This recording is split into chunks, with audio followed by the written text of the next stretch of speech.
পাইকগাছা উপজেলা বিএনপির সাবেক সাধারণ সম্পাদক এস.এম. এনামুল হক বলেছেন, দেশে বর্তমানে আইনশৃঙ্খলা যে অবনতি ঘটেছে তা থেকে পরিত্রাণ পেতে এই মুহূর্তে নির্বাচনের কোনো বিকল্প নেই।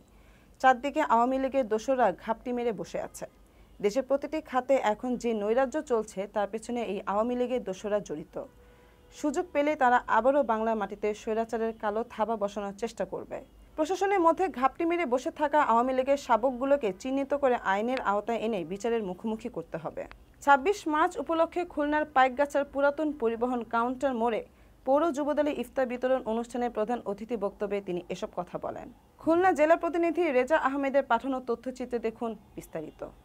অনুষ্ঠানে পাইকগাছা পৌর যুবদলের আহ্বায়ক জি.এম. রুস্তমের সভাপতিত্বে ও সদস্য সচিব জি.এম. আনোয়ারুল ইসলামের সঞ্চালনায় অতিথি হিসেবে উপস্থিত ছিলেন পাইকগাছা উপজেলা বিএনপির সম্মেলন প্রস্তুত কমিটির সদস্য সচিব এস.এম. ইমদাদুল হক, পৌর বিএনপির সম্মেলন প্রস্তুত কমিটির সদস্য সাবেক কাউন্সিলর সেলিম নেওয়াজ, উপজেলা বিএনপির সম্মেলন প্রস্তুত কমিটির সদস্য কাজী সাজ্জাদ আহমেদ মানিক, পৌর যুবদলের সিনিয়র যুগ্ম আহ্বায়ক ফয়সাল রাশেদ সনি, স্বেচ্ছাসেবক দলের রাজীব নেওয়াজ ইউনুস মোল্লা, যুবদলের যুগ্ম আহ্বায়ক রেজাউল করিম রেজা সহ নেতাকর্মীরা উপস্থিত ছিলেন। এ সময় প্রায় ৫ শতাধিক পথচারীর মাঝে ইফতার বিতরণ করা হয়।